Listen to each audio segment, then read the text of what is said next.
Assalamualaikum dan salam sejahtera semua. Hari ini saya dan rakan-rakan saya ingin menunjuk ke pembentangan tentang permainan untuk kanak-kanak 1 hingga 4 tahun dan 5 hingga 6 tahun.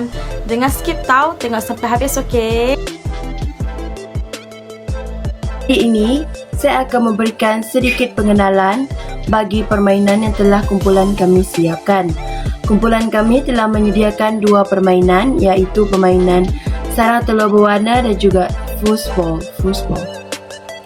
Bagi sarang telur berwarna, permainan ini dihaskan untuk kanak-kanak yang berumur dari 1 tahun sehingga 4 tahun. Manakala permainan foosball pula disediakan khas untuk kanak-kanak yang berumur dari 5 tahun sehingga 6 tahun. Seterusnya, saya akan memberikan ruang kepada kawan-kawan saya untuk menerangkan tentang permainan yang telah kumpulan kami siapkan. Hai semua, saya Teacher Syakira. Hari ini teacher nak menunjukkan bahan-bahan dan cara-cara membuat permainan untuk kanak-kanak 1 hingga 4 tahun. Namun, bukan itu sahaja, cikgu juga akan menunjukkan cara kanak-kanak bermain permainan tersebut.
Hai, hari ini Teacher Fatihah nak terangkan macam mana untuk bermain sarang telur berwarna dan juga kelebihannya.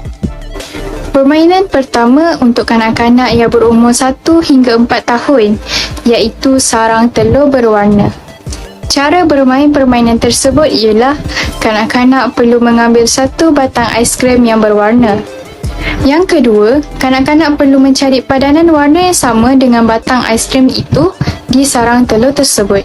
Selepas itu, kanak-kanak perlu mencucuk batang aiskrim itu di sarang telur tersebut mengikut warna yang betul. Sebagai contoh, jika kanak-kanak mengambil batang aiskrim yang berwarna merah, maka mereka perlu mencucukkan batang aiskrim tersebut di sarang telur yang berwarna merah. Antara kelebihan yang kanak-kanak boleh dapat dalam permainan ini ialah, yang pertama, kanak-kanak dapat membezakan dan memadankan jenis-jenis warna. Hal ini kerana kanak-kanak perlu mencucuk batang aiskrim yang mempunyai warna yang sama di sarang telur tersebut. Jadi, permainan ini dapat memberikan kanak-kanak pengetahuan dalam membezakan setiap jenis-jenis warna. Yang kedua ialah ia dapat meningkatkan kemahiran kognitif kanak-kanak. Sebagai contoh, apabila kanak-kanak itu berfikir untuk menentukan kedudukan yang betul bagi warna batang aiskrim tersebut. Dengan permainan tersebut, ia dapat merangsang pemikiran kanak-kanak dan ia juga dapat dijadikan sebagai pengetahuan yang baru kepada kanak-kanak. Yang ketiga pula ialah penglihatan kanak-kanak dapat diuji melalui permainan ini. Permainan ini bukan sahaja dapat merangsang pemikiran kanak-kanak, tetapi ia juga dapat menguji penglihatan kanak-kanak sama ada mereka mempunyai masalah rabun warna atau tidak. Kedudukan warna pada sarang telur tersebut dapat memberikan kanak-kanak untuk menyamakan warna tersebut dengan batang aiskrim yang diambil. Dan yang terakhir, permainan ini dapat meningkatkan koordinasi mata dan juga fokus kanak-kanak, terutamanya dalam membezakan warna-warna tersebut. Hal ini dapat mengembangkan daya fokus kanak-kanak dalam mencari padanan warna yang sama pada batang aiskrim dan juga sarang telur tersebut. Oleh itu, permainan ini sangat sesuai kepada kanak-kanak yang berumur 1 hingga 4 tahun dalam mengenali dan membezakan jenis-jenis warna. Cikgu juga akan menerangkan tentang perkembangan kanak-kanak dari segi kognitif dan juga dari segi emosi. Dari segi kognitif, kanak-kanak akan berfikir cara untuk menyelesaikan masalah. Dengan permainan sarang telur berwarna ini, kanak-kanak akan berfikir cara untuk mencucuk kayu aiskrim berwarna ke sarang telur yang sama warna dengannya. Dari segi emosi pula, kanak-kanak akan merasa sangat gembira apabila telah siap menyelesaikan masalahnya. Hai and Assalamualaikum semua. Pada hari ini saya akan menjalankan satu tugasan daripada subjek bermain dalam pendidikan awal kanak-kanak. Untuk tugasan saya pada kali ini, saya ditugaskan untuk mencipta satu alat permainan yang sesuai untuk kanak-kanak berumur daripada 5 sehingga 6 tahun. Nama permainan yang saya cipta ini adalah foosball. Okey, tanpa membuang masa, mari saya tunjukkan apakah bahan-bahan yang digunakan untuk mencipta alat permainan ini. Okey, bahan yang pertama ialah hot glue gun. Saya lebih menggunakan ini sebab lagi kuat dan kukuh untuk permainan ini. Marker pen, kotak terpakai, penebuk, stapler, dan yang paling penting chopstick, pisau dan sedikit hiasan seperti batang aiskrim dan stiker. Kos bahan untuk kami mencipta permainan foosball ini adalah sebanyak RM32.50. Dengan kadar jumlah ini, kami dapat mencipta 2 permainan foosball. Tanpa membuang masa, mari saya tunjukkan cara-cara saya mencipta alat permainan ini.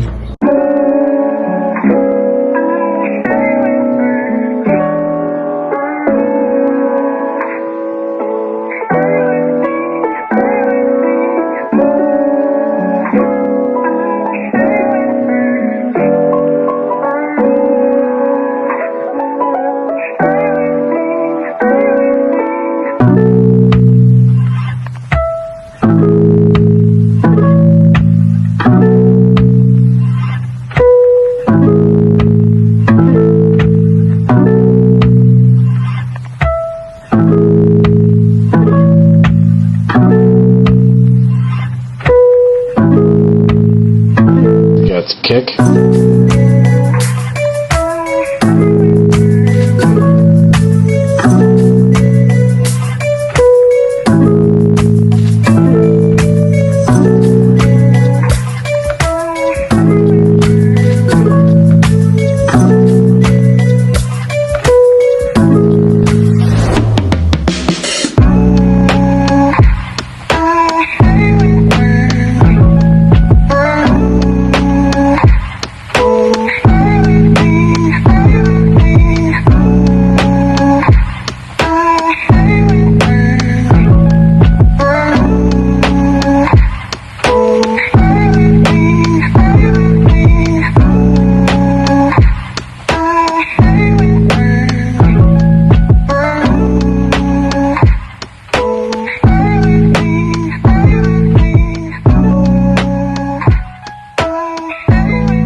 kick.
Seterusnya, saya akan menunjukkan beberapa klip video menunjukkan kanak-kanak ini sedang bermain peralatan yang saya cipta ini.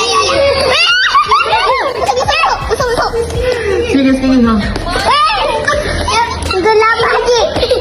Tak muat dah. Hai semua, saya Teacher Alia. Hari ni teacher nak terangkan tentang kelebihan permainan foosball. Apakah kelebihan permainan foosball ni? Kelebihan yang pertama ialah dapat meningkatkan koordinasi mata dan juga tangan. Kenapa dapat meningkatkan koordinasi mata dan tangan? Jawapannya ialah mata akan melihat bola untuk memasukkan ke dalam gol, dan dalam pada masa yang sama, tangan juga akan mengawal chopstick. Kelebihan yang kedua, dapat mengembangkan kemahiran motor halus. Kenapa dapat mengembangkan kemahiran motor halus? Sebab jari akan digunakan untuk mengawal bahagian hujung chopstick. Kelebihan yang ketiga ialah kanak-kanak akan belajar untuk tidak berputus asa dan bekerjasama dengan rakan yang lain untuk menang dalam permainan. Seterusnya, cikgu akan menerangkan tentang cara memilih permainan oleh seseorang guru. Kenapa cara memilih permainan ini sangat penting? Kerana permainan itu perlulah sesuai dengan umur kanak-kanak. Permainan foosball ini sesuai untuk kanak-kanak yang berumur 5 hingga 6 tahun. Kenapa memilih permainan ini sangat penting? Supaya permainan ini dapat mengembirakan hati kanak-kanak dan sesuai dengan kebolehan mereka. Seterusnya, cikgu akan menerangkan tentang perkembangan kanak-kanak dari segi bahasa, emosi dan kognitif. Dari segi kognitif, kanak-kanak akan berfikir cara untuk menyelesaikan masalah. Untuk permainan foosball ini, kanak-kanak akan berfikir cara untuk memasukkan bola ke dalam gol. Dari segi bahasa pula, kanak-kanak akan bercakap dengan rakan semasa waktu bermain. Dari segi emosi pula, kanak-kanak mungkin akan kecewa jika dia tidak memenangi permainan ini.